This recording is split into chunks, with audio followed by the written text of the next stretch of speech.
Fridge ठंडा नहीं कर रहा? गैस भरवाने जा रहे हो? रुक जाओ। सबसे पहले चेक करो दरवाजा सही से बंद हो रहा है या नहीं। पीछे की जाली गंदी तो नहीं है, इसे साफ करो।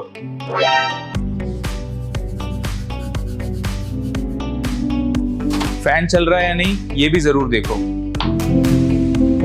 अगर बर्फ जम रही है तो डिफ्रॉस्ट सिस्टम खराब हो सकता है। ये सब चेक करने के बाद ही गैस चेक करो, वरना पैसे बर्बाद होंगे। आपके फ्रिज में क्या समस्या है कमेंट करके जरूर बताना और ऐसे वीडियो देखने के लिए फॉलो जरूर कर लेना।